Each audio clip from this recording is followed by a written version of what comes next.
E eu acho que a gente vai evoluir agora um pouco para não só apoiar o negócio, porque eu acho que isso já foi uma chave que a gente virou, mas para a gente transformar as organizações, apoiar a transformação das organizações. Hello web, sejam bem-vindos a mais um episódio do nosso Aperto Play. Eu sou o Lucas Freire e hoje temos uma convidada muito especial, bota palmas. A gente está inaugurando um novo quadro, Revele Lucas. Peraí, revele. O quadro agora vai ser Aperte o Play, Relações Humanas, RH no trabalho. E hoje eu trouxe uma querida, uma pessoa que eu já tive contatos profissionais, uma pessoa que eu admiro pra caramba, que eu tenho acompanhado nas redes, seu engajamento. Ó, vou ler o seu mini currículo, porque esse mini currículo não é mini, né? Não é mini. Shed, você tem um mini currículo enorme, ó. RP, líder de RH e mentora de carreira, é natural de Salvador, bacharel em comunicação e atua há mais de 10 anos como líder em multinacionais, com foco em carreira, empregabilidade, employer brand, inclusão, liderou o marketing da DeVry Brasil, hoje Widen que chama? Isso mesmo. Assumiu diferentes desafios no RH de uma automotiva Conti. Onde mais atuando 7 anos no Brasil, México, Alemanha, Estados Unidos, primeiro como trainee e depois como responsável das áreas de comunicação, HRBP, gestão de talentos e hoje empreende com o Mercado Livre, onde lidera a agenda de aquisição de talentos do Mercado Livre na Bahia. Shed, seja bem-vinda. Olha, eu tô muito feliz que a gente tá tomando um cafezinho. Verdade. E inaugurando esse podcast sobre relações humanas RH. Tema quente, né? E aí, como é que você tá? Me conte. Tô bem feliz de estar aqui. Faltou mãe de Tom. Ah, mãe de Tom. Você boa. agora pai de Léo, é mãe de Boa, Tom. boa. Chegue só o seu mic um pouquinho mais pra você. Fale aí um pouquinho. Melhorou? Melhorou pra caramba. Boa. Mãe de Tom, quantos anos Tom está? 5. 5 anos. Lindos anos. Lindos anos. Segura. E vem cá, a pessoa fica sem dormir mesmo? Fica, meu filho. É mesmo? Anos. Porque eu tô de 9 meses e eu tô com essa questão aí do sono batendo na minha porta. Todo mundo fala, durma, aproveite pra dormir, aproveite. Mas muda, viu? Assim, meu sono não voltou mais a ser o que era antes, mas tudo bem. Sim. Superei, tô de boa agora, já acordo. Inclusive, quando eu viajo hoje, eu já meio que acordo no automático, mesmo estando sozinha. Então, isso muda, mas dores e delícias. Eu acho que eu tô agora numa fase o seguinte: ansiedade é meu nome, baita ansiedade é meu sobrenome.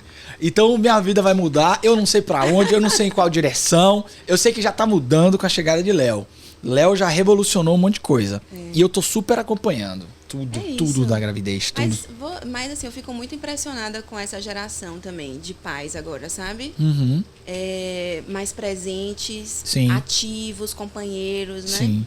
Então, eu resgatei muito essa figura de pai através do meu marido também. É um pai incrível, muito presente para Tom e muito ligado nos detalhes, Uhum. no amiúde ali da formação, do crescimento. Pô, eu vou pegar já esse gancho aí. A gente vai hoje trocar uma ideia sobre inclusão, sobre liderança feminina. E eu acho que, já para começar o papo, eu queria saber como é que você primeiro ingressou na área de RH, de relações humanas, e depois como é que você vê, porque essa sua fala sobre o pai de hoje e tal, é também um reflexo de uma sociedade que muda. Sim. E faz com que as organizações mudem, né? Conte primeiro um pouquinho dessa trilha sua aí, como é que você foi de comunicação para relações humanas? Boa. Trajetória torta, amo trajetórias tortas também, diferentes, né? Quando eu tô entrevistando também eu fico muito ligada nisso, nessa capacidade que as pessoas têm, que eu também, todos nós, né? De, enfim, experimentar diferentes caminhos. Uhum. Gosto muito disso. E, bom, minha formação é em comunicação, né? E comecei, como você leu lindamente, na DeVry. E ali os RHs eram meus clientes. Eu desenvolvia projeto para os RHs dentro da universidade. Então, eu fazia programa de liderança, de desenvolvimento. Comecei a entender, a estudar sobre desenvolvimento de competências, desenvolvimento humano. Foi a primeira vez que eu falei, opa, isso aí me interessa. Uhum. E zerei o jogo, fui para o trainee da Conte. E aí aprendi tudo de RH com a Conte. Que massa. Trabalhando com projetos internacionais. Pô, o trainee é um negócio incrível, né? O da Conte é muito lindo também, né? É um investimento muito lindo nas pessoas. E você poder trabalhar em grupos multiculturais, para mim foi muito rico. Trabalhar... Eu era a trainee do Brasil, aí tinha um cara que era o trainee da França, com a trainee do México, a gente trabalhava em grupo. Isso é muito rico para o desenvolvimento de Shed, pessoa, né? E você chegou aí para outros países por conta do trainee? Sim. Morei fora, fiquei 3 meses no México, 3 meses nos Estados Unidos. Experiência única, né? A gente se encontrava periodicamente também no headquarters, na Alemanha.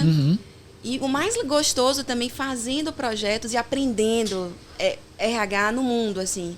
Como que é o RH, sei lá, no México? Como que é fazer RH no México? Cara, isso é incrível. Eu tive uma experiência, Shed, que foi... Ela não foi... Eu não diria assim... sei lá, me engrandeceu muito, mas foi muito diferente. Porque eu trabalhava numa multinacional que tinha sede na Indonésia. E eu fui pra Indonésia. Uau. E lá tinha uma coisa muito particular.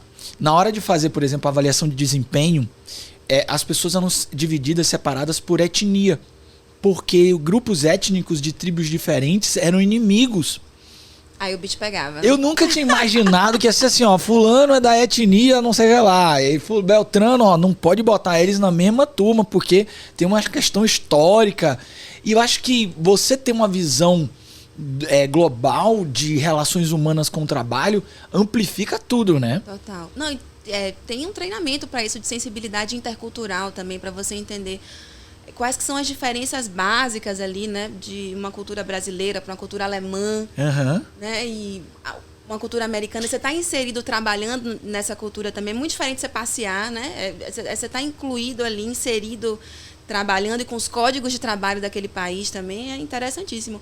Agora, acho que parte tudo desse mesmo lugar que é gente, se conectar, né, com as pessoas, ouvir as pessoas, se conectar com as pessoas. Então, seu negócio era conexão com gente, né? Conexão com gente. Aí descobri isso, tive essa chance de ampliar esse repertório técnico de RH, que eu acho que é importante também. O RH também tem esse lugar que todo mundo meio que se sente apto a fazer RH, né? E eu acho por um lado interessante quando eu vejo pessoas do negócio migrando para o RH, mas fico pensando assim, caramba, tem uma questão técnica ali que a gente precisa dar conta também. Tem um investimento técnico que muita gente não faz, né? Exato. Eu acho também isso. Muita gente não faz. Porque é esse lugar de se dar bem, de cuidar das pessoas. Mas peraí, tem muita coisa técnica aí que precisa ser cuidada, né? Com certeza. Até porque a gente está falando de uma área que hoje, eu diria até que está no core business de todos os negócios. Porque havia um debate antigamente, né? O lugar do RH, que saiu de uma coisa mais burocrática, alçou em muitas organizações um lugar estratégico, e agora eu acho que ele está no core business, não é nem um lugar estratégico, é no coração, né? Transforma a organização, eu acho. Acho que é por aí. Não só porque modela o comportamento, mas porque é quem vai dar o punch mesmo, quem vai dar o drive, né? Quem vai influenciar. Eu vejo assim também. E aí você migrou para a área de RH, e muitos desafios novos, né? Deve ter sido. Sim. E nem toda organização, a comunicação tá dentro do RH, né? Nesse caso, tava? Exato, tava. Na Conte tava. O que é interessante também. Mas em algumas estruturas não tá. Sim. Mas ali tava, dentro da estrutura de RH da Conte tava. Sim. E foi muito legal ter liderado a área de comunicação interna da Conte depois de ter passado pelas áreas mais básicas também de RH, por recrutamento, por treinamento, desenvolvimento, né? Então, ter liderado também a área de comunicação ali já com esse olhar também pra gente, pra engajamento, pra outros assuntos, eu acho que foi muito gostoso para mim. Eu acho que comunicação tinha que estar dentro, inclusive porque faz parte da experiência do funcionário na jornada da empresa, né? Que é um boom agora esse tema de cultura e experiência. Tá todo mundo falando sobre cultura e experiência. A Employee Experience, eu sou super suspeito, que eu também adoro esse assunto aí, esse tema. E eu acho que essa diversidade toda que você viveu foi um estopim para você também encher os olhos para a questão da diversidade, dessa coisa de inclusão no ambiente corporativo. Total. Na Conte eu comecei a ouvir falar disso. Sim. Né? Então já tinha ali naquela organização Lembre do seu Lego, viu? Que aqui a gente tá aqui. A gente tá aqui pra construir também. Coisas. Vamos fazer pontes, RH, pontes. E foi a primeira vez, já tinha uma estratégia muito clara ali de diversidade e inclusão, né, que eu achava incrível também, até porque a Conte é uma empresa que está em muitos lugares, em muitos países e que toca, assim como você trouxe esse tema, né, muitas realidades diferentes. E sim, ali começou a me morder aquele bichinho, assim, de diversidade e inclusão de uma maneira mais estruturada. Comecei a estudar isso mais. Sim. Que eu acho que é um tema outro interessante também. Quanto a gente precisa ser mais técnico para esse assunto, para a gestão inclusiva, para o que é um design universal. Começar a falar isso de uma maneira e tratar isso dentro das organizações de uma maneira mais estruturada. E sabe? O que é um design universal? Você pensar, você pensar num processo de uma forma que ele possa contemplar a todos. Que legal. E aí você está falando de uma pessoa surda, de uma pessoa... Nossa, é tão difícil isso. Exato, ou de um cadeirante, ou uma pessoa cega. Como que você faz um processo seletivo para incluir uma pessoa cega, por exemplo? Né? E, por exemplo, a gente estava falando há pouco aqui sobre o quanto as coisas estão tech, a pandemia deixou tudo mais tech, mais remoto, mas como que é isso para todos? Sim. Para contemplar a todos. Então, você pensar em soluções, a tecnologia também está muito a favor disso, Sim. mas o mindset de processo, né, você pensar na experiência, como você falou também, do usuário, do candidato, do funcionário, né? Eu vi um caso eu acho que eu li até esse caso, de uma empresa que abriu um processo seletivo para pessoas trans. Sim. Só que a estrutura da empresa, apesar dela ter o desejo de contratar pessoas trans, ela não tinha alinhado com a estrutura da empresa. Sim. E a pessoa chegou na empresa para fazer uma seleção e na portaria os seguranças eram terceirizados de uma empresa terceira. E ela queria usar o nome dela social. Sim, lógico. No cadastro da empresa. E às vezes essa coisa que você está falando passa por essas questões que são simples, aparentemente, mas na verdade não são, porque a gente precisa olhar realmente os pontos de contato da pessoa com a empresa. E esse caso, a pessoa tentou entrar na empresa e o segurança falou, olha, eu não posso usar o nome que você está pedindo, eu tenho que usar o nome que está na sua identidade. E aí causou um desconforto. E a pessoa pensou, olha, se a empresa que está querendo me contratar, ela não está olhando para isso já na entrada, então a minha experiência já está sendo diferente, estranha, ruim na entrada. Dissonante, né? Dissonante, né?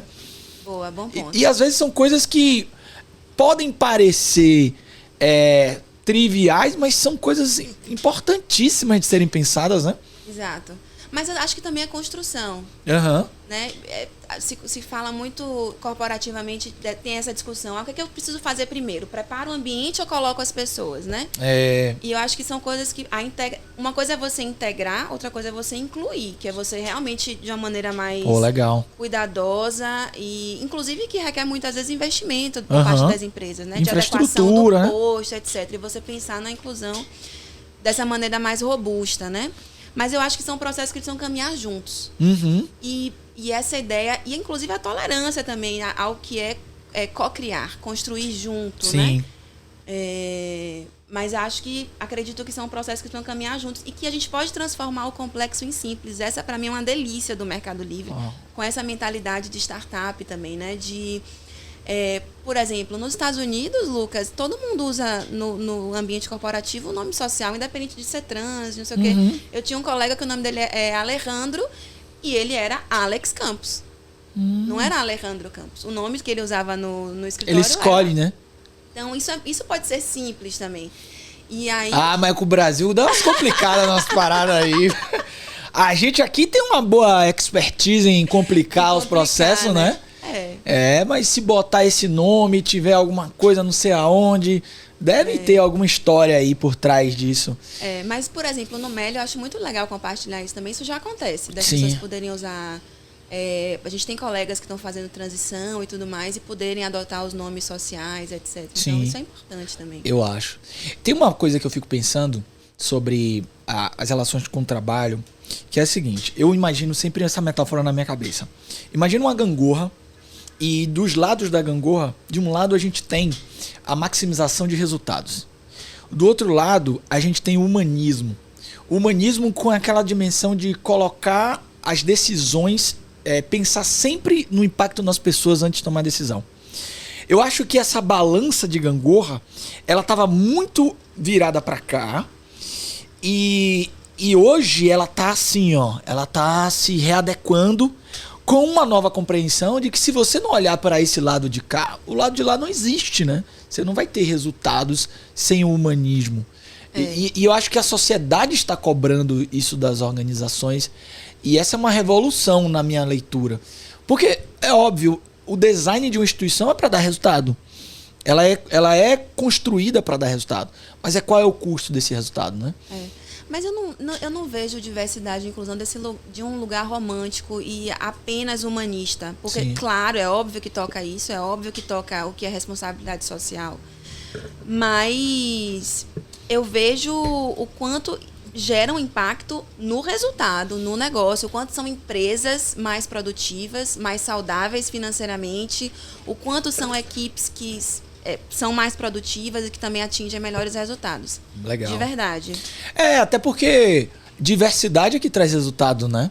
Não é olhar o mesmo ângulo do problema, né? Exato. A gente tem um caldeirão de pessoas que têm vivências, histórias diferentes para poder olhar para os resultados. Eu acho que isso é interessantíssimo. E quais são as práticas que você enxerga que dão vazão a isso? Que tipo de prática, assim? Nos subsistemas todos, desde, sei lá, na seleção até desenvolvimento. Como é que esse tema normalmente é abordado, assim? Eu acho que indo para a base, né, as pessoas precisam estar preparadas para esse tema de diversidade. Os líderes precisam estar bem preparados também. Então, tem um aspecto técnico aí, né, de se capacitar, de estudar, compreender o que é um viés inconsciente, compreender o que é um lugar de fala, compreender o que é racismo estrutural, compreender o que é patriarcado, compreender tudo isso, né? Então, levar esse banho de loja, digamos assim. E a partir daí também, acho que criar ambientes de escuta.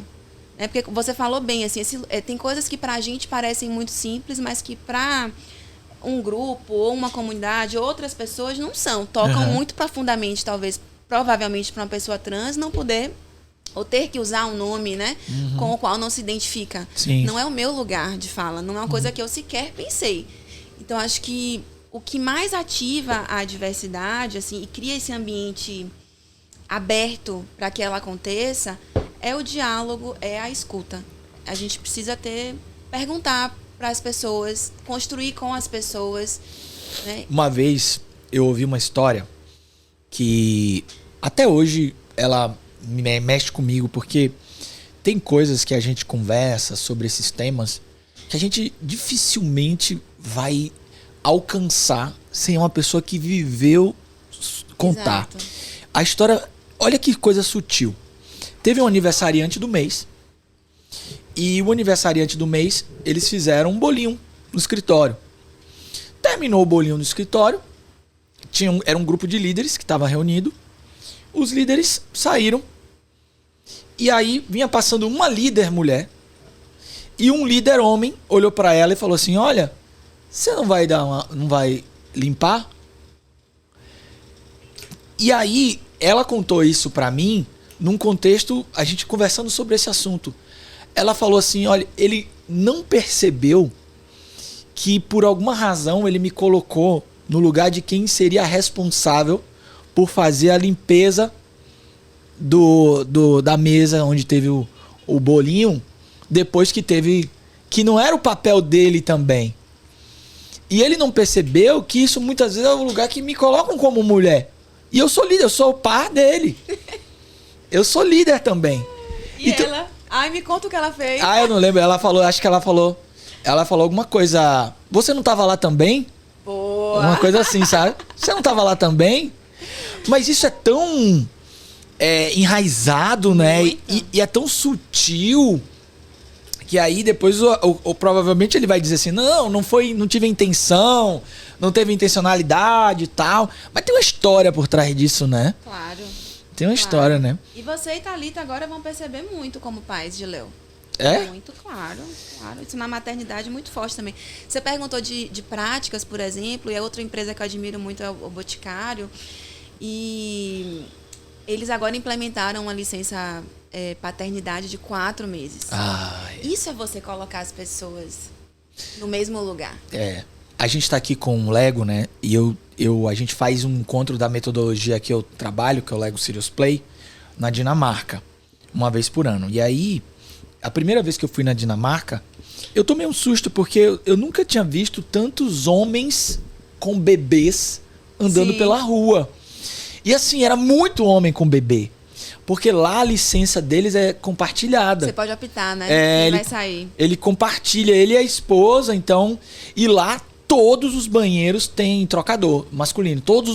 Eu lembro que eu tava num banheiro, num congresso, e tinha um cara, se não me engano, era do Paquistão e tal, filmando o banheiro. Eu falei, putz, o que você tá filmando, cara? E ele falou assim, não, é porque no meu país não tem trocador em banheiro. Eu tô filmando pra mostrar pra minha mulher. Quer ver outra prática também? Essa coisa do banheiro pra mim é muito forte, que pra mim foi um susto quando eu cheguei no Mercado Livre, porque eu fiz a minha seleção toda online, então eu não fui lá conhecer. Sim. E a primeira vez que eu fui, tem um banheiro unissex. E aquilo bugou na minha cabeça, porque sabe aquela coisa do complexo poder ser simples? Sim. E aí no primeiro dia foi desconfortável porque eu já encontrei o site manager, e aí já encontrei o cara do TI lá. Saindo do banheiro. Porra, e aí tudo bom? E depois você vai naturalizando aquilo como tem que ser. Sim. Né? Um outro tema quente que pode ser tratado de uma maneira tão simples. Né? Porque tem tanto lugar, sei lá, né? Essas histórias eu acho bacana pra gente ir despertando, mas eu fiquei bem impressionado quando eu fiz aquele teste dos vieses inconscientes. Sim. Que tem no... Acho que é do pessoal de Harvard, né? Sim. Eu vou pedir pra Jéssica. Jess, depois bota aí o link desse teste. Vale muito a pena. Se você quiser dar uma real de como é que você vê algumas coisas, faça esse teste. Fica a dica pra você. Tem vários tipos de vieses. Esse teste, ele olha pra alguns... E assim, você pode compartilhar ou não, mas aprender com certeza. Olha, Lucas, os meus eu não vou falar aqui, não. Porque dá uma certa vergonha, né, de você, dos vieses, né? Claro. E assim, eu acho que... Mas todos temos. Eu acho que a gente não pode demonizar o viés, porque ele é cultural, então é você se olhar e aprender, né? Total. Não é do tipo... Se envergonhe mesmo, que é de ter vergonha. Porque, inclusive, a única forma de você superar e combater o viés é você iluminando ele, né? Trazendo luz, né? Eu vi de nacionalidade, questão racial, gênero. Tem um que é de obesidade também. Tem um de obesidade, né? Acho que foram esses. Eu fiz todos. Resultados não serão revelados.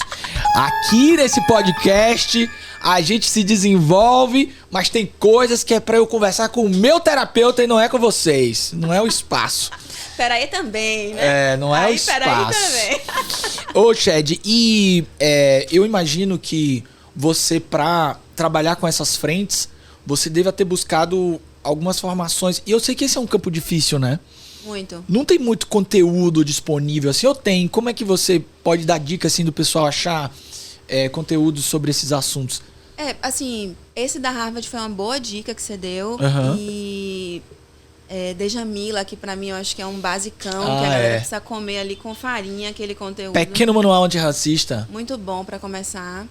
E outras coisas que eu gosto muito de ler, de pesquisar, de trocar muito. Eu tenho uma mentora maravilhosa, que é a Isabela Cruz. Ela é a gerente de diversidade e inclusão do Mercado Livre. Ela tem um trabalho muito sério com diversidade e inclusão. E tem, inclusive, um livro publicado que fala muito sobre isso, da importância da gente ser mais técnico com esse assunto.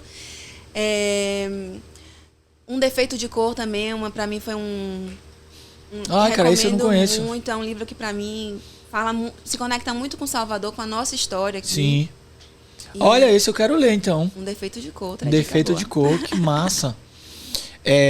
Você citou aí algumas trilhas. Eu me lembrei aqui que a gente lá atrás, essas conversas sobre diversidade, inclusão, antes mesmo de começaram com a questão das pessoas com deficiência, né? Sim. E eu lembro que eu trabalhei no RH há muitos anos atrás e era uma questão muito matemática.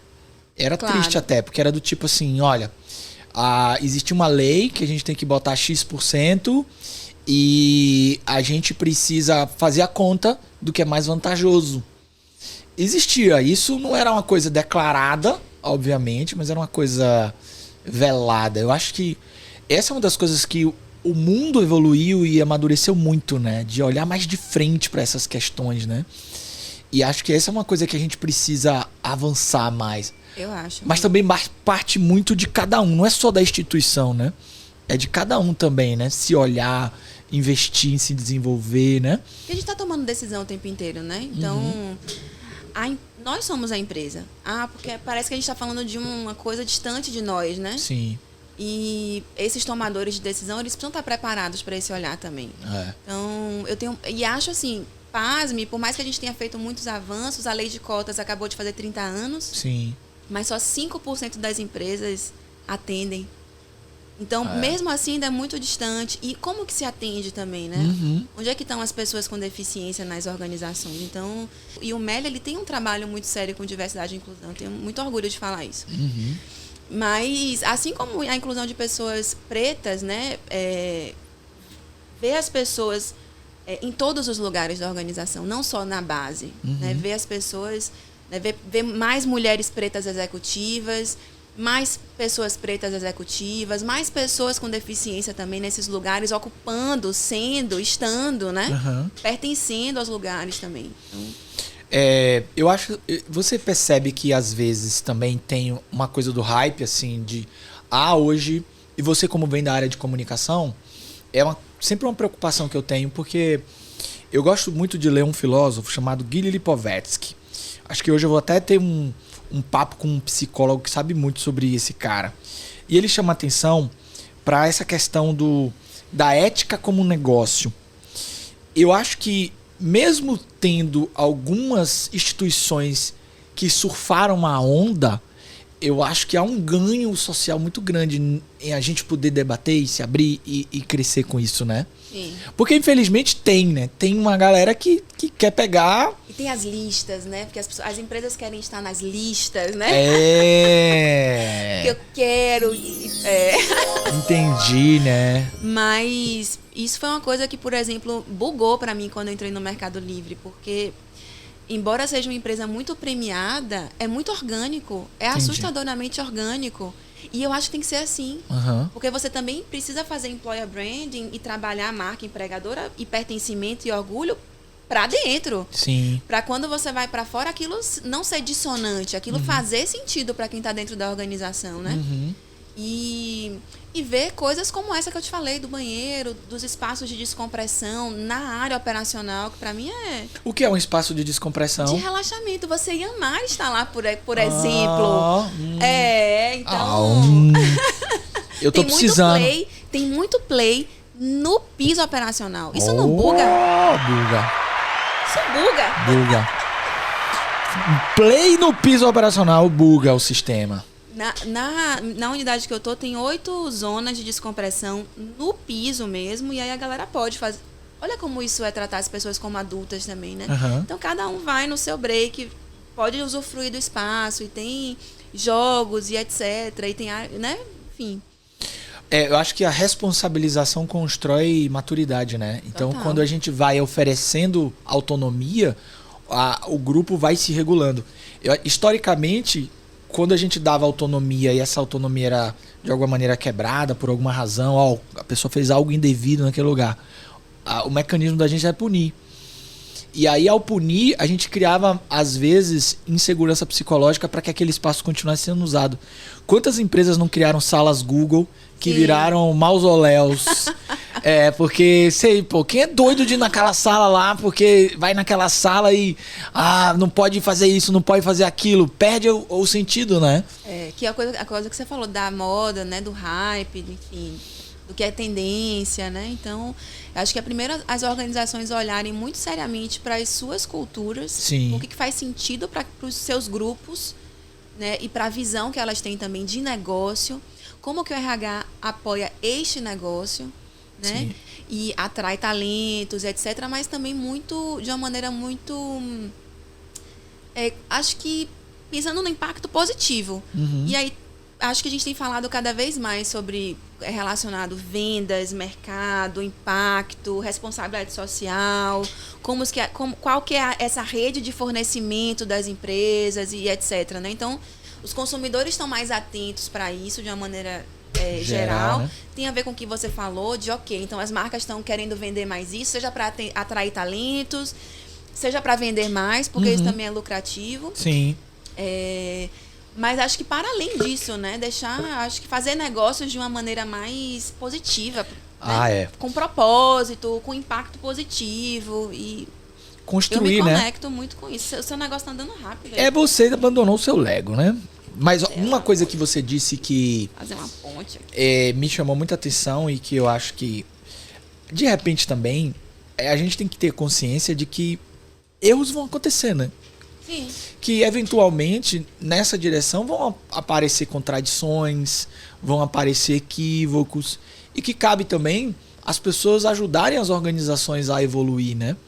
Você vê isso assim, os agentes internos também como pessoas que ajudam a organização a lidar melhor com essas questões? Sim. Sim, e isso que você falou de tolerância ao erro, inclusive é uma coisa que a gente olha muito no processo seletivo do Mercado Livre.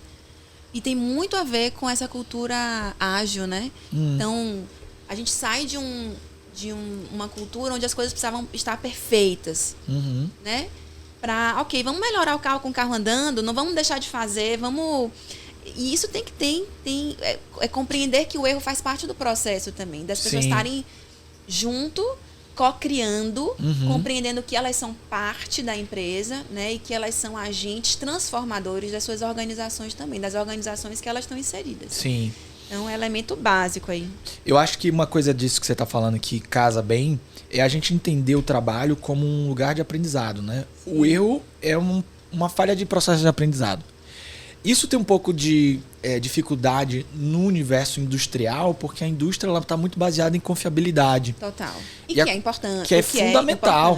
E a confiabilidade, ela pressupõe você produzir com o máximo de qualidade. Sem erros. Sem erros. Exato. Sem erros. Então, essa história do erro tem a ver com a história dos processos. Né? Dos processos como um todo, grandes processos industriais. E faz sentido, né? Uma coisa que eu sou muito...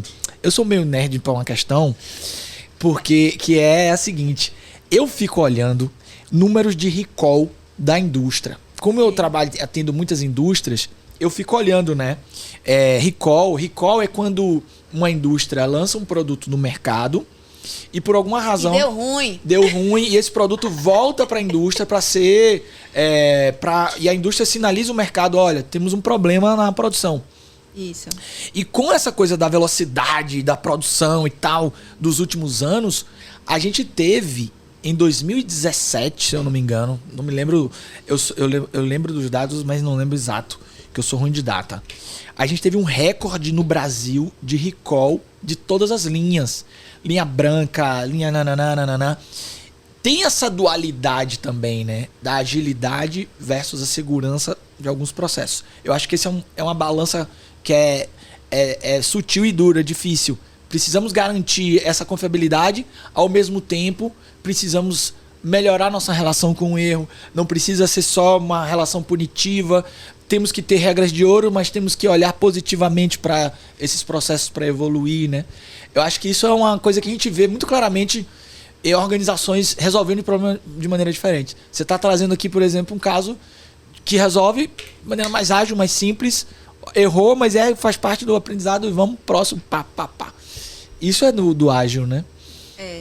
Não, e toca outros pontos isso do erro. Toca não só a capacidade da organização de inovar, porque por mais que você tenha um aspecto de segurança e você precise ter processos muito sólidos, a indústria também precisa inovar. Todos, né? E a gente, nos nossos grupos de trabalho também precisa ter alguma gota disso, né? Sim. Ou muita gota disso também. Mas toca muito a produtividade no que se relaciona à segurança psicológica também. É você ter um ambiente onde você pode ser gente, né? E onde você pode, ok, tudo bem, errou, vamos pra frente, né? E que você não tem muitas agendas ocultas, por exemplo, porque a mesma coisa com criança. E Sim. quando você estuda disciplina positiva, por exemplo, aí outra dica pra... Revelações para um pai em nascimento. Eu tenho especialização nessa psicologia positiva. Mesmo? Vamos ver agora, hein? Agora é a hora da verdade. Eu também fico estudando. Agora é a hora de botar na prática. Vixe, eu fico estudando e na hora de fazer, eu fico, meu Deus do céu, e agora que não tá dando certo com esta criatura? Mas a gente vai experimentando. Mas que tem a ver, a disciplina positiva, então, você que é especialista nisso, então sabe muito, né? Que fala disso das punições, né? O quanto isso vai gerando outros comportamentos tão ou mais indesejados do que o próprio erro em si. Então, as agendas ocultas, as mentiras, né? E enfim. As defesas, né? Os mecanismos de defesa, que são muito... adoecem muito as pessoas, né? Causa uma dor que hoje já é comprovadamente uma dor também física, que é a dor social, né? A dor social, ela traz alterações anatômicas no cérebro. Se eu sinto que o meu erro vai causar uma exposição social minha negativa, eu vou omitir ou vou me proteger. E aí a gente tem uma carga de sofrimento no trabalho que, ao invés de eu ir trabalhar para me realizar, eu vou para me defender daquele campo minado. Exatamente. Esse trabalho é um campo minado. Você sabe que eu sou psicólogo e MC também, né? Eu faço rima aqui nos podcasts. Olha, mas esse você vai fazer uma rima agora? Não, vou não. Vou não, porque eu não tomei café o suficiente para estar habilitado a fazer rimas rápidas. Então o quê? Tome mais. Não, tô... Queremos usufruir deste talento. Me conte, e a questão da mulher? Sim. Liderança feminina. Bom ponto também. Eu acho que esse é um ponto que é tão interessante assim. E eu vejo, os números não mentem. Exato. Esse é um ponto interessante. Primeiro passo, tem números para isso, né? Estão aí, estão não só disso, mas também de diferença salarial, né? Exato. E quando você faz recortes, por exemplo, a gente falou aqui rapidinho de executivas pretas, por exemplo. Você tem 1,8% de executivas pretas no Brasil. Né? Sim. E a gente falou um pouquinho rapidamente antes de começar sobre masculinidade tóxica, sobre como que isso também, pensar sobre como isso se reflete no ambiente corporativo. Sim. E por mais que você muitas vezes tenha mulheres na liderança, como que essas características masculinas também são absorvidas e valorizadas dentro do trabalho, né? Então, você pensar a diversidade também por aí. Então, diversidade de uma maneira mais ampla até, né? Para a mulher poder assumir essa posição de uma líder num lugar, nesse ambiente dessa masculinidade, ela termina se masculinizando? Sim. Sim. Ou com comportamentos que são vistos como comportamentos mais masculinos, mais agressivos, mais duros. Né? Se faz sentido para a tua personalidade, ok, né? Mas eu vejo isso, é um movimento muito no sentido de valorizar esses comportamentos mais tóxicos. Você sabe quando é que caiu muito uma ficha para mim dessa questão masculina, assim? Quando eu comecei a estudar comunicação não violenta. Sim. E tem um dos passos da CNV, é o segundo passo, né? Que emoção é gerada a partir daquela ação.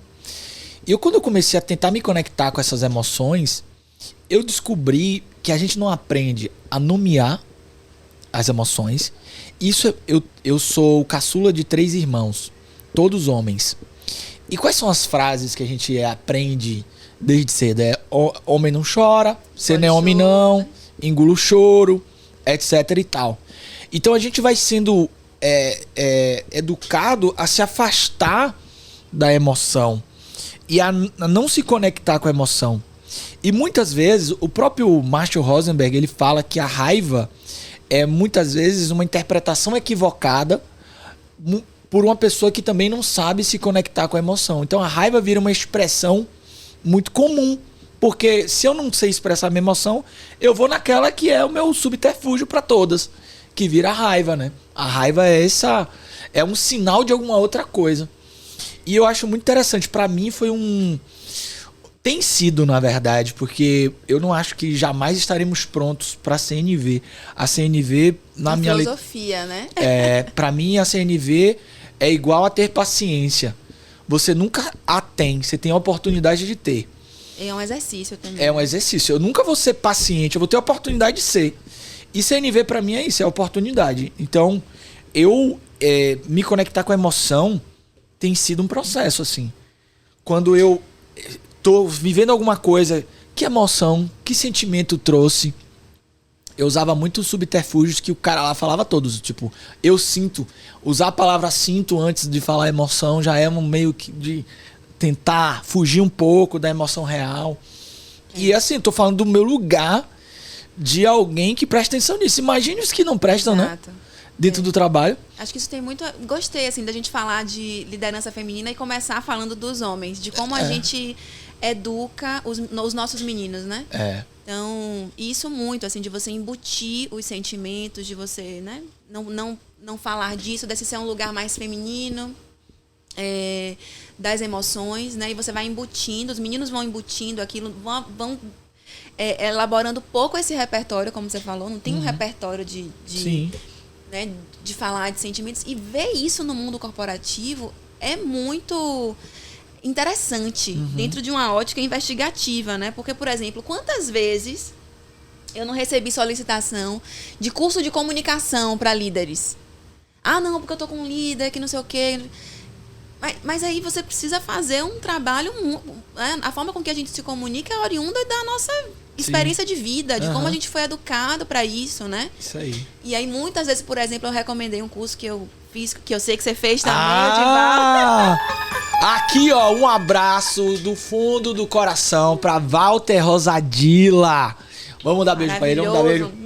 Walter Rosadilla, você, ó. Ó, aqui pra você, mago. Ó. Aqui, ó. Merece um corte, um presente. É um cara que dá um show, né? Eu já recomendei muito o curso de Walter, que é um curso muito rico. É um curso, pra quem olha assim, a grosso modo de teatro, mas que toca questões muito profundas. É um trabalho de grupo muito rico que ele faz ali. E de descoberta mesmo, dessa voz que a gente tem, né? E de construir com empatia esse diálogo, de você... E empatia, pra mim, foi um negócio que eu tive que desconstruir muito, porque e a CNV me ajudou muito nisso também, né? Eu sempre achava esse lugar, você tem que ser empático, um lugar muito romântico também, e inatingível. Sim. Não vou conseguir calçar o sapato de Lucas, eu não vou conseguir, né? Essa fala sempre me incomodou muito. E com a CNV, por exemplo, e Walter também me ajudou muito nisso, de você compreender que nas necessidades humanas, a gente está aqui, né, compartilhando delas, né?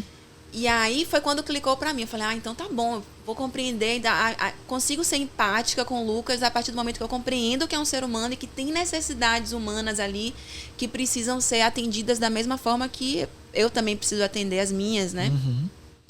E esse curso de Walter, por exemplo, já recomendei para muitos executivos. Que massa. Muitos executivos. E assim, ó, pra quem tava voando aí e não pegou, que essa é uma conversa muito interna nossa aqui.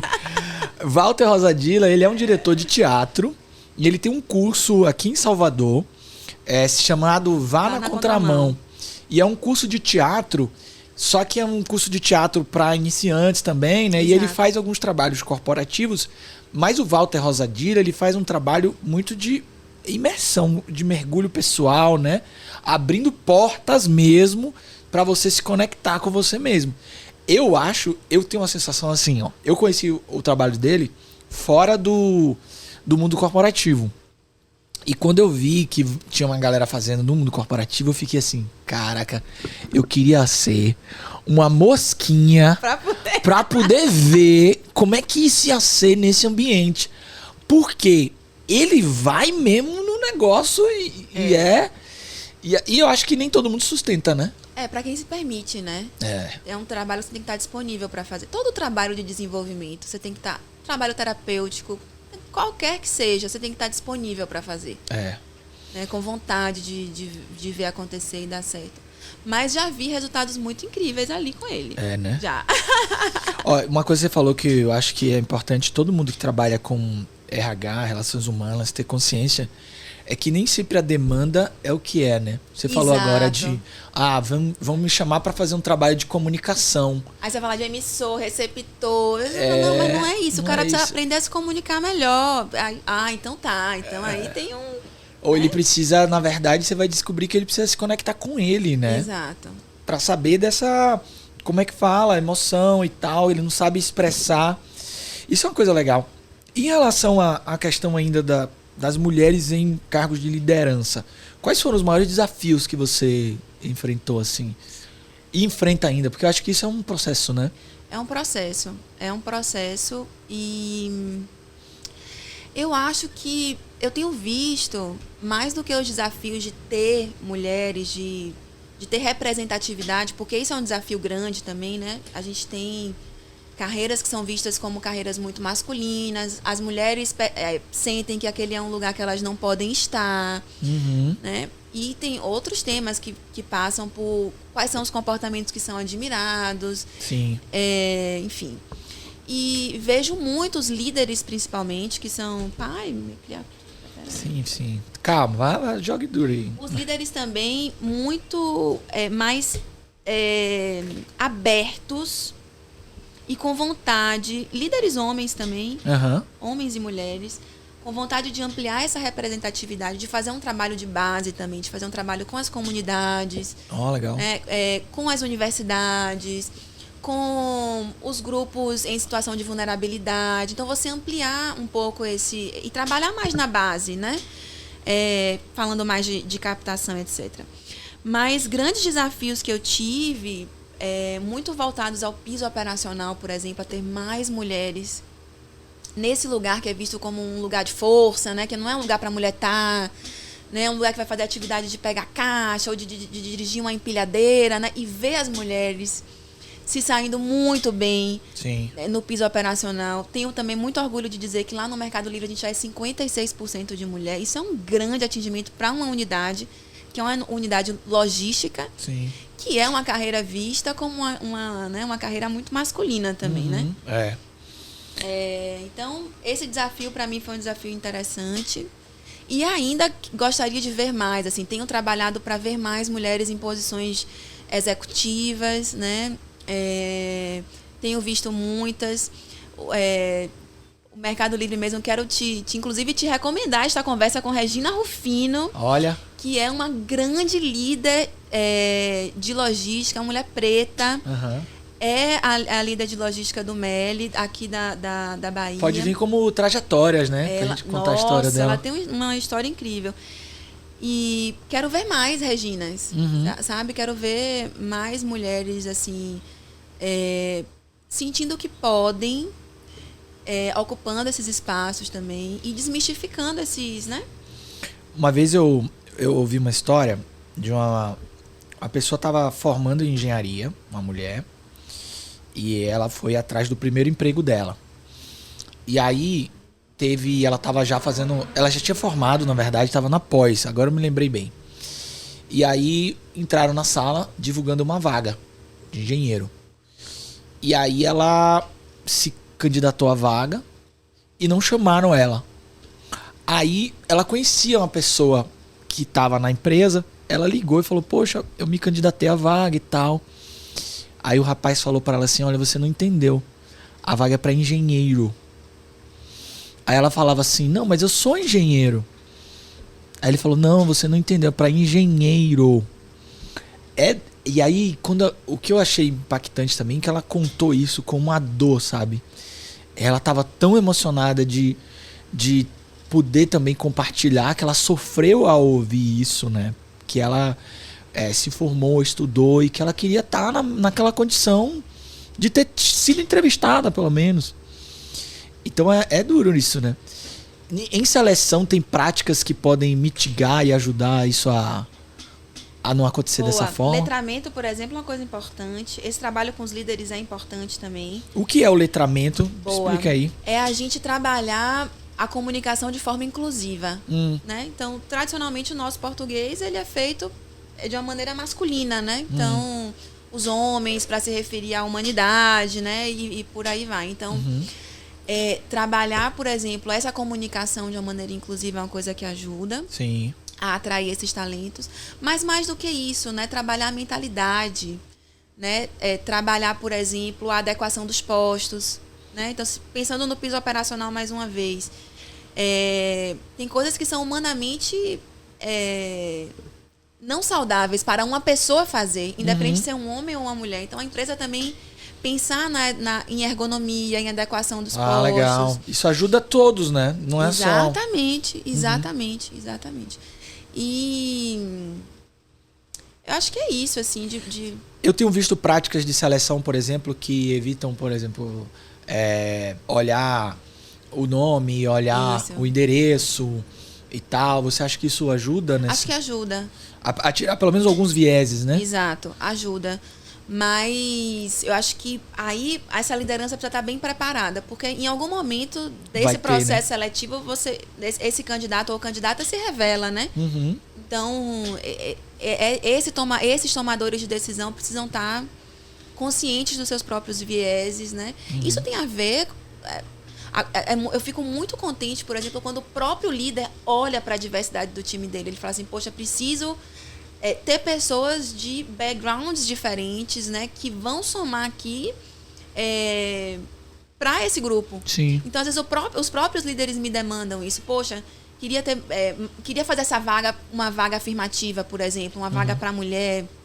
Eu acho isso também interessante e tem a ver com esse trabalho de bastidor primeiro, né? Eu acho que talvez a gente esteja falando um pouco sobre esse aspecto do líder.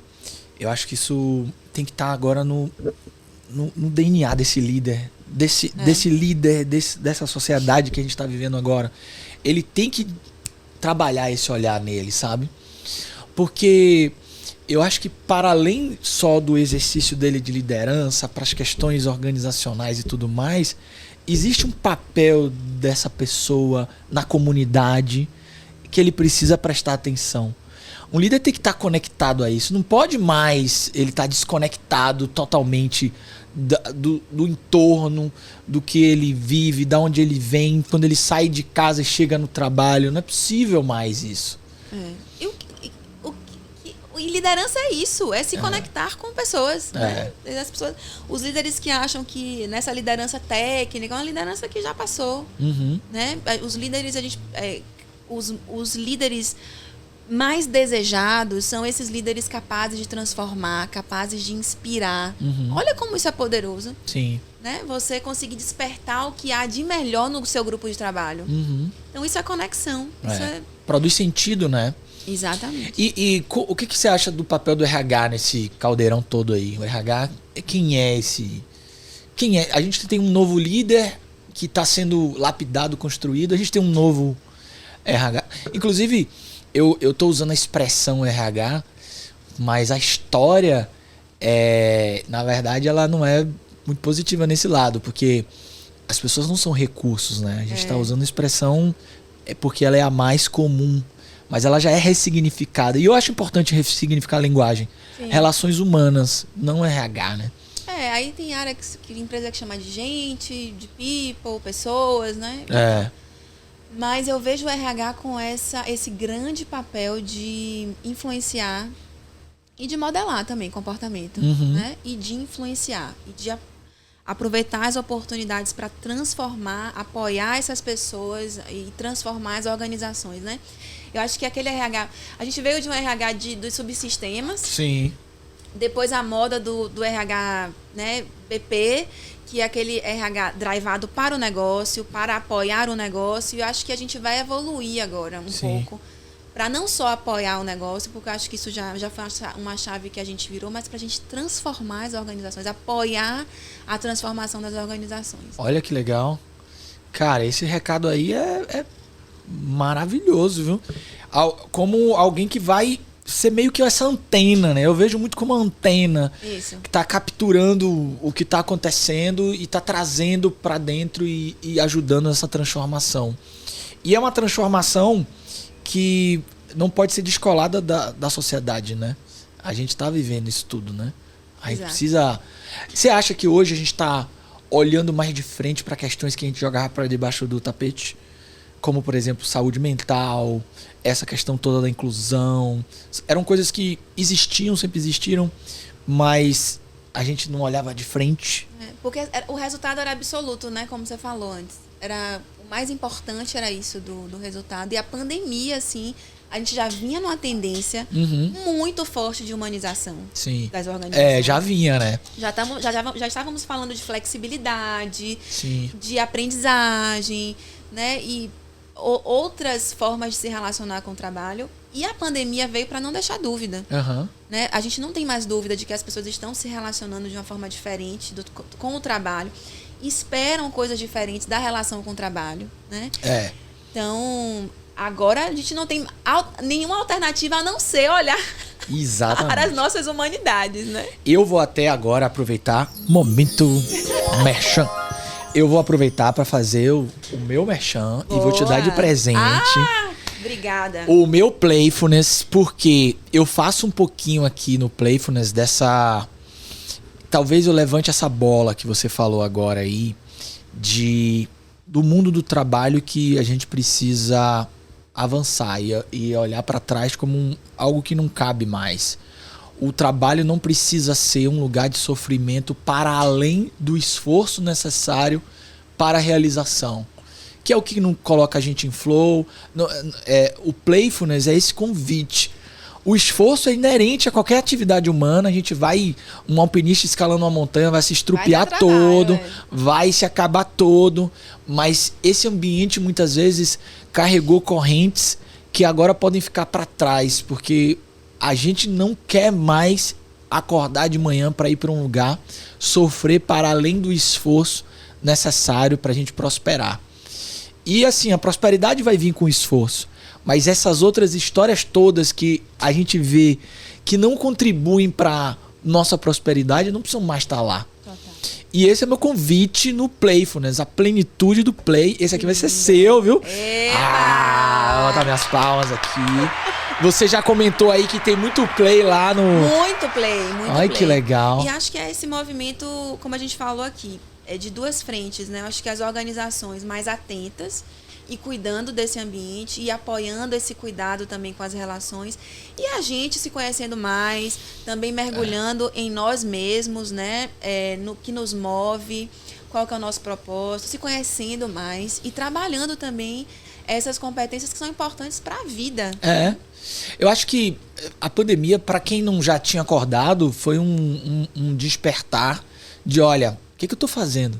Tinha um professor meu que, Antônio Saja, ele falava assim, no final, acho que era no final, no começo das aulas. Todas as aulas ele começava assim, o que você está fazendo da sua única vida? E era uma frase que ele era muito provocador. E eu, às vezes, acordo domingo pensando nessa frase. Porque assim, é claro que, a depender da nossa crença, podem ter outras. Mas a priori temos essa, né? E que tal tornar essa jornada mais leve e levar isso para os ambientes que a gente faz parte? Esse é o convite. E tem muitas ferramentas que podem ajudar. Eu posso colocar o link aqui da ferramenta dos sabotadores. Temos mais uma dica. Como é? Conta aí essa ferramenta. Então, é um testezinho online. Existem vários, né? Testes que ajudam, apoiam a gente nesse mergulho do autoconhecimento. Esse dos sabotadores eu gosto muito, porque ajuda a gente a pensar nesses comportamentos que a gente tem, que a gente mesmo reproduz, que a gente nem se dá conta, né? E que está alerta, está consciente, está atento para esses mecanismos que a gente tem, o quanto isso nos ajuda também a olhar para o dia a dia de uma maneira mais leve, olhar para as relações de uma maneira mais justa, menos distorcida também. Sim. Então, como por exemplo, alguns sabotadores que a gente tem lá, é o hiperrealizador, a vítima, né? Então tem uma galera ali boa para a gente conhecer e se dar conta. Legal. Não conhecia não os sabotadores. Conhecia só os vilões. Bora pro nosso Lego? Sim. E aí, construir pouco, bicho. Eu vou mostrar o que eu construí primeiro. Ó, aqui, ó, Web, se liga. É o cara experiente. Cara, mas é por causa da conversa que inspira, né? A conversa inspira. Eu coloquei aqui no meu Lego, eu construí aqui, ó. Aqui é o ambiente, seja de trabalho, o ambiente social, cheio de trilhas, caminhos, possibilidades. E aqui dentro traz o ser humano. Só que ele tá um ser humano... Observei, sem cabeça. Desconstruído. Ele tá desconstruído. Eu fiz ele desconstruído aqui, ó. Porque eu acho que a gente tá se desconstruindo pra gente se reconstruir. Aí. Vivemos uma era de desconstruções. Eu tô me desconstruindo em vários momentos. Mudança, né? Muitas mudanças. Evolução. E desaprendendo, né? Tem muita coisa que eu tô tendo que desaprender. Desaprender é muito difícil. Muito difícil. A gente tem que abrir mão de saber das coisas, de dominar as coisas, de controlar as coisas. Né? E eu, metido a sabichão, tô desaprendendo tudo agora com o negócio. E Léo tá chegando aí para você desaprender. Cara, com o Léo eu já desaprendi a contar, porque eu já não sou bom de matemática básica. Mas contar quantos meses ele tem é uma conta que Desista. É anti-intuitiva. É porque assim, ele tá de 9 meses, mas é 37 semanas, mas é 38. Não dá, é impossível, eu desisti. Ele vai nascer. E outra, tem vários mitos aí, viu? Ninguém nasce de 9 meses. Não. Ninguém nasce. Esse negócio de 9 meses é mentira, cara. É 10 meses. É verdade. 40 semanas são 10. Nem sei mais. Mas você saiu bem, quando eu perguntei quantas semanas, você falou na bucha, 38. Não, porque é só o que você falar. Agora dizer que isso é X meses. Isso aí eu sou um papagaio total. Eu juro que eu não absorvi. Eu vi já uma tabelinha que mostra, porque começa uma semana, já é o mês tal. Mas isso não é intuitivo, não virou uma coisa prática. Não. Mas eu tô desaprendendo. Bem-vindo, viu? Porque tem muita coisa não prática. É, né? Vou aprender sobre isso. E o seu Lego, me conte. Bom, meu Lego, como boa RH que sou, pontes, né? Por favor. Mostra ali, ó. E aqui quem é? É você, olhando pra ponte, construindo a ponte. Dê detalhes dessa ponte. Nozes, né? Eu acho, assim, nesse movimento Sim. que a gente falou. Mas acho que um momento de verdade, assim, conexão, evolução de um ponto para outro, ir adiante, ir além, né? Sim. Eu vejo esse momento que a gente está como um momento muito duro mesmo, dói, né? Mas dentro do que a gente pode olhar com bons olhos para esse momento também, é um momento de evoluir. Sim. Né? De colocar as nossas humanidades mais para jogo. Sim. Né? E isso também dentro desse contexto corporativo, dentro desse contexto do trabalho, né? Eu faço muitos atendimentos assim, né? As pessoas, caramba, a gente passou, eu vi o seu episódio também sobre o fechamento da Ford, atendo muitas Sim. pessoas para fazer mentoria, etc, né? E agora, né, nesse momento de, caramba, o que eu vou fazer com meus 20 anos, né? Meu investimento, não estou falando só da Ford, mas de muitas empresas que estão passando por grandes desafios, né? Então, acho que esse momento assim da gente se conectar com a gente, e a minha grande recomendação para esses atendimentos que eu faço, né? Olhar para si, para o que te dá prazer, o que desperta em você o prazer, o que tem de bom com o trabalho, né? E às vezes isso são coisas também totalmente fora de contexto, né? Das pessoas descobrirem carreiras novas, rumos novos e empreenderem também, estarem felizes com isso, né? Sim. Então... A gente tá tendo uns episódios aqui chamado Trajetórias. E tem umas histórias muito, assim, incríveis. Teve uma pessoa que a gente bateu um papo, que ela trabalhava como analista da qualidade de uma empresa e hoje ela é roteirista no Netflix. Sim. Então fica a dica para vocês aí se inspirarem nessas histórias também, né? E Shed, eu tenho uma suspeita que eu sou uma pessoa que mergulhei num poço de esperança e otimismo e nado nele, mesmo quando as coisas chegam. É uma resiliência de saber que existem coisas que não estão no nosso controle e outras que estão. Por exemplo, a gente está aqui hoje podendo falar sobre inclusão, sobre a mulher como um líder e tendo um papo sobre coisas que vão levar as organizações à prosperidade e um papo positivo. Eu acho que isso me enche de esperanças que a gente pode construir coisas cada vez melhores. Mesmo com toda essa dureza das notícias, né? Dos pequenos eventos do dia a dia que às vezes vão alimentar a gente frustrações, sentimentos ruins. Olhar o quadro grande, hoje a gente está aqui falando disso. E a gente tô com uma pessoa massa, trocando uma ideia massa sobre um assunto que talvez há há 10 anos atrás não tivesse a possibilidade de falar. Nem abertura, né? Nem abertura pra falar. É isso aí. E é isso. Vamos evoluindo. Gostou do nosso papo? Demais! Curtiu? Demais. E vem cá, me conte o seguinte, quem quiser entrar em contato com você, te achar, agora é a hora de você passar o seu recado. Te acham como? No LinkedIn, por favor, no LinkedIn, estou lá, Shed Gunning, só dá um oi. Cara, você tá massa no LinkedIn, ativíssima, né? Eu bombo demais. Velho, as postagens suas têm não sei quantos mil comentários. É uma coisa sua de se expor e não sei, tá se expondo mais. Eu gosto de gente, eu gosto de me conectar com as pessoas. Eu acho que eu não sou muito de redes sociais. Sim. Meu Instagram, por exemplo, é fechadinho, né? Eu posto poucas coisas. Mas eu acho que não estou nesse lugar de aquisição de talentos à toa. Aham. Eu gosto de conhecer as pessoas, eu gosto de conhecer as histórias. Né? Isso está para além das vagas. Isso é massa, né? Eu gosto de tomar café online agora com as pessoas. E aí conheço um talento aqui, depois conheço, aí depois eu clico, agora eu tenho. Às vezes acontece isso, tem um programa, eu tenho uma vaga, mas eu conheci aquela pessoa há um ano atrás, a gente tomou aquele café.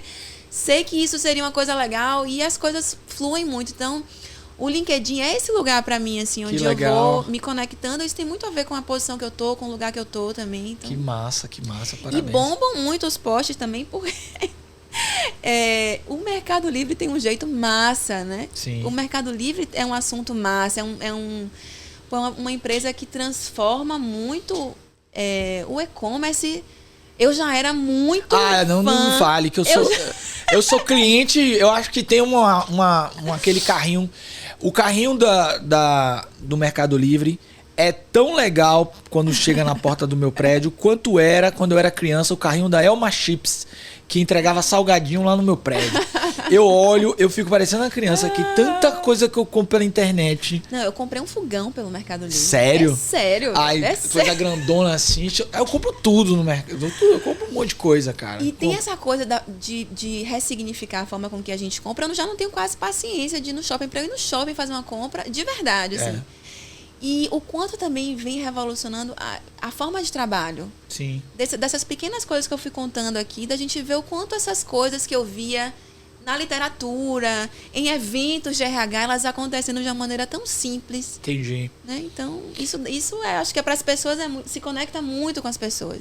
Eu acho que daqui a pouco a gente tem que fazer um novo round dessa coisa da logística, da gestão. Eu acho. Eu sou mais. Eu acho. A gente faz um episódio depois só novos modelos de gestão. É isso. Logística e tal. Já tem quantos anos o Mercado Livre Aqui na Bahia? Aqui na Bahia? O CD daqui tem um ano e meio agora. Um ano e meio, né? Isso. Muito bom. Eu desejo a você muito sucesso, crescimento. Obrigada, vamos juntos. Obrigado mais uma vez. E é isso. Obrigado. Gostou? Delícia de conversa. Então, deixa eu... Obrigada. Alô, web. Não se esqueça de se inscrever no nosso canal, de ligar o sininho e compartilhar com o planeta Terra se você gostou desse papo. Shed maravilhosa. Entre em contato com ela. E a gente se vê no próximo Aperte o Play, agora com temas novos, com papos novos. Deem também sugestões que a gente vai olhar e receber com todo carinho. Um abraço e até a próxima. Fui!